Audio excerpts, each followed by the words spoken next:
So if you picture rural India, the vibrant colors, the fields, but maybe something feels a bit different now compared to, say, 10 years back. Mm, You see more women out there, not just at home, but working in the markets, fields, maybe even on their phones doing business stuff. It feels like a real shift. it really does.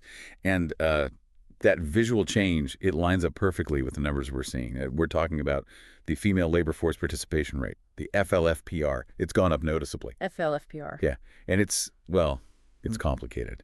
To really get what it means for you listening in, we kind of need to dig into those numbers. Exactly. Because if you're following India's economy or just, how society's changed, this is a big deal. More women working. Sounds great, right? Like On progress. the surface, yes. But is it that simple? Are these good jobs? Secure jobs? That's what we want to unpack today. We've looked at the latest data, and honestly, there are some surprising things in there. Definitely. We'll be looking mainly at the period from about 2017, 2018 up to now, 2023, 24. But we'll pull in some older data too for context. Right. Got to see the bigger picture. Our goal here is to really understand why this is happening, what's pushing these numbers up, and, what could it mean going forward? Okay, let's dive in. The headline number. It's pretty dramatic, isn't it, for women aged 15 to 59? It really is. We're looking at a jump from just over 25% back in 2017-18, 25%. So 1 in 4 women. basically, yeah, to now, 45.2% in the latest figures for 2023-24. 45%. That's almost half. Doubled nearly in what, 6 years? Pretty much. It's a massive shift, socially and economically. Huge. And it's not happening evenly across the board, is it? No, not at all. The really big jump is in rural areas. We're talking about a 14 percentage point increase there. 14 points. Wow. And cities. Much smaller. About a 5-point rise in urban zones over the same time. Interesting. And men. Their rates stayed pretty stable, actually, around 83.5%. Hasn't moved much. So the action is really concentrated among rural women. Makes you wonder what's going on there. But hang on, wasn't the rate higher before? Way back. You're right to bring that up. That context is crucial. If you go back to, say, 2004-05, the rate was actually higher than around 42.7%. Oh, God. Then it dropped quite sharply, down to that low of around 23% by 2017. So yes, this recent rise is significant. It feels like a comeback. A comeback, yeah. But the big question is this type of comeback sustainable? Is it built on solid ground? Right. It prevents us from just seeing this recent spike and thinking problem solved. So let's focus on the rural side, since that's where the big change is. Exactly. The data is super clear. This surge is overwhelmingly driven by rural women entering the workforce, or perhaps more accurately, being counted in the workforce. And how they're participating is key. Okay. So what kind of work are we talking about? Well, the vast majority was about 70% in 2023-24 classified as self-employed. 70%. Wow. That's up quite a bit too, isn't it? It is. It was around 56% back in 2017-18. So think about women selling vegetables they grew, maybe running a tiny roadside stall, working on the family farm, that kind of thing. Got it. Informal work, mostly. Largely, yes. And self-employment. It sounds independent, but it comes with real challenges, especially in rural India. Like what? Unreliable income. Exactly. Earnings can be very up and down. And a huge chunk of this is actually unpaid work on family enterprises, helping out on the farm, in the small family shop. So they're working, but not necessarily earning directly or earning very little. Precisely. In fact, some reports actually found that average earnings for self-employed women decreased between 2019 and 2023. Decreased, even as more women entered. That doesn't sound like empowerment. It certainly complicates things. It points towards this idea of distress-driven employment. Distress-driven, meaning? Meaning economic hardship might be the main driver. Maybe household incomes fell, perhaps due to COVID or other factors, and women had to find ways to contribute, even if the work wasn't ideal or well paid. Ah, so it's less about opportunity pulling them in and more about necessity pushing them out. That's the argument, yes. The need to earn something overrides the quality or stability of the work available. So while it boosts the FLFPR number, it doesn't automatically mean women are better off economically. Okay, so that's the complex rural story. But then you have the cities, where participation is much lower, around 25%, you said. That's right, still hovering around 25%. And when you put that number next to global figures, it looks pretty low. How low? Well, the global average is closer to 47%. And countries right nearby, like Nepal, their rate is way up at over 80%. Bhutan's near 60%. Even Pakistan's urban rate is roughly similar to India's. So why the lag in urban India? It seems counterintuitive sometimes. It does. There seem to be several things going on. Finding safe, decent, accessible jobs in cities can be tough. Transport is an issue. Safety is a major concern. Hmm. Then you have the weight of societal expectations. Women are often still seen as primarily responsible for the home, for childcare. That limits their ability or even willingness sometimes to take on full-time paid work outside. And the marriage penalty you mentioned. Yes, that's a well-documented thing in South Asia. Mm. Women are more likely to drop out of the workforce after getting married, Mm. often due to family pressure or increased domestic duties. And didn't you also mention something about education being weirdly related? Yes, the education paradox. Yeah. It's quite fascinating. The data shows that women with, say, intermediate education like high school or some college actually have a lower participation rate, around 22%. Lower than who? Lower than women with only basic education, whose rate is closer to 32%. How does that work? More education, less work. It often follows this U-shaped curve idea. Women with very little education might have to take whatever low-skilled work they can find out of sheer necessity. Okay. Women with intermediate education might face a mismatch. Maybe their aspirations are higher, but the jobs aren't there, or they face stronger social pressure to stay home.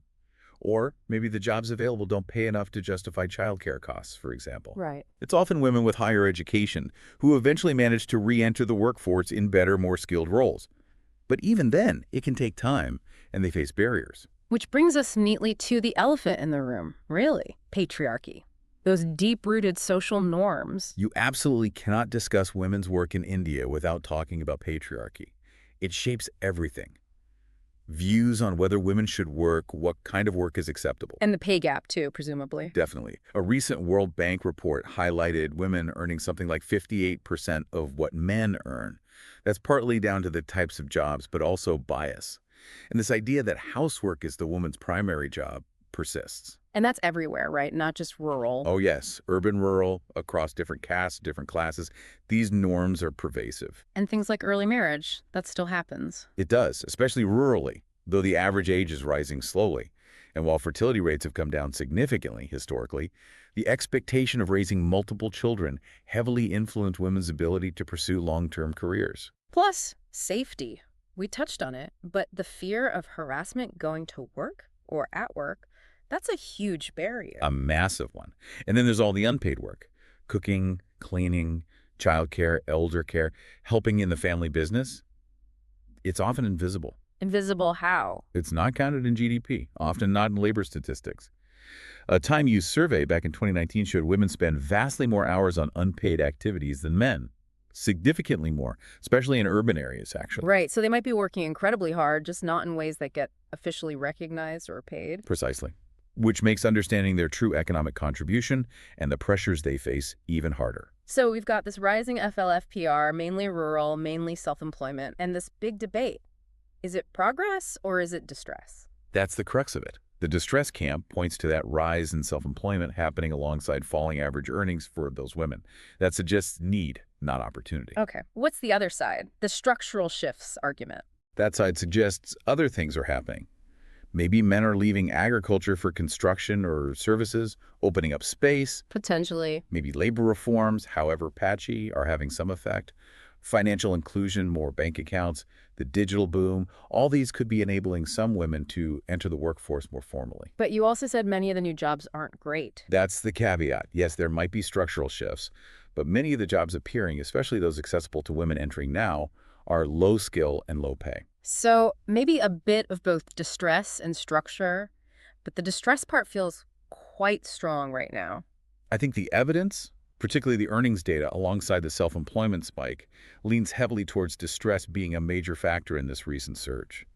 But things like digital access, better education for younger women, those hold potential for more positive structural shifts down the line, if the right jobs and support emerge. And sector-wise, where are women working mostly? Still agriculture. Overwhelmingly, about 65% or so are still in agriculture. Compared to men who are moving out more. Yes, men's participation in industry and services is much higher and increasing, while women are still heavily concentrated in ag. Is there any positive shift there? There are small signs. You see younger, more educated women are slightly more likely to be in salaried roles compared to older cohorts, and informal wage work has decreased a bit. Okay, so some nuances. But, Yeah. that's another but, Recent data actually showed a dip in the proportion of women in salary jobs. Went from nearly 57% in early 2022 down to 53% by early 2024. So progress isn't always linear. Not a straight lineup. And what about leadership? Getting women into management, top positions. Well, that's where the picture is pretty stark. The numbers are really low. How low? We're talking about maybe 12, 13% in senior and middle management roles and top management, even lower, like under 7%. Globally, how does that stack up? Not well. India ranks quite low on women in management positions globally. And that has economic consequences, doesn't it? Missing out on talent. Huge consequences. The World Bank estimated South Asia's GDP could be boosted massively, potentially over 50%, if women's economic participation matched men's. Having so few women at the top means missing out on diverse perspectives, different leadership styles. It's a loss for businesses and the economy. Have government policies tried to tackle this? There are programs, right? Oh yes, there are schemes like Beti Bachao, Beti Patao aimed at girls' welfare and education. There have been labor code changes, financial inclusion drives, pushes for bank accounts. And things like NRIGA, the Rural Employment Guarantee. Yes, NREGA has provided some work, particularly for rural women, though its implementation can be inconsistent across different regions and times. What about the digital push? Is that helping? It has potential, definitely. Online businesses, remote work, but reliable internet in rural areas is still a big issue. And even in cities, hurdles like affordable childcare and safe transport remain major barriers regardless of digital access. So putting India in a global context, how does its overall FLFPR, let's say the 37% figure often cited for 2023, compare? Well, it's complicated. It's higher than regions like the Middle East and North Africa, for example. Okay. But it lags behind East Asia, Sub-Saharan Africa in many cases. And within the BRICS group, Brazil, Russia, China, South Africa, India's rate is generally lower. Even compared to neighbors like Bangladesh or Sri Lanka, India's FLFPR has historically been lower, though the recent surge has closed the gap somewhat. So a mixed bag, leaning towards lagging behind many peers. Pretty much. Okay, so looking ahead, what needs to happen if we want to see real sustainable progress, not just potentially distress-driven numbers? It's got to be multifaceted. Higher education is key, but crucially, there need to be jobs that match those skills, especially outside the big cities. Creating better non-farm opportunities in rural areas is vital. And support systems. Absolutely essential. Better, more accessible, affordable childcare, proper implementation, and maybe even expansion of maternity benefits, safe and reliable transport. Beyond the practical stuff, we need that deeper cultural shift. Tackling those patriarchal norms, rethinking gender roles at home and work, encouraging men to share unpaid care work more equitably. What about companies? Can they do more? Definitely. Incentives for hiring and retaining women, maybe quotas, though that's debated. Creating genuinely inclusive work environments. Tackling harassment seriously. Promoting women into leadership. And finally, recognizing that unpaid work. Yes. We need better ways to measure it, value it in our statistics. If we don't count it, we don't fully see women's contributions or the burdens they carry. Right. So wrapping this up, the headline is clear. More Indian women are officially in the workforce. That's a big shift. A very significant shift, yes. But the story behind that number is complex. Yeah. We have the rural surge, largely self-employment, possibly driven by distress more than opportunity for many. We have lagging urban participation, tangled up with safety, childcare, social norms. Those deep-seated patriarchal influences affecting everything. The ongoing debate, distress versus genuine structural change, and that persistent wide gap in leadership roles. So it feels like, well, the glass ceiling might have cracks appearing, but it's still very sick. It's progress, but maybe slow, difficult progress. That's a good way to put it. It's a long road. Yeah. But the fact that participation is increasing, that women are more visible in the economy, Yeah. that itself creates a certain momentum, a potential for more change. There's resilience there. Okay, so maybe we can leave our listeners with a thought to chew on, building on all this complexity. If you had to pick one societal shift, just one thing, that you think would have the biggest positive impact on truly empowering women in India's workforce, what would it be? And thinking about ripple effects, what might be the unexpected consequences, good or bad, of that single change? That's a tough one. Really makes you think about the interconnectedness of it all, doesn't it? Yeah. Something definitely worth pondering as we watch how this continues to unfold.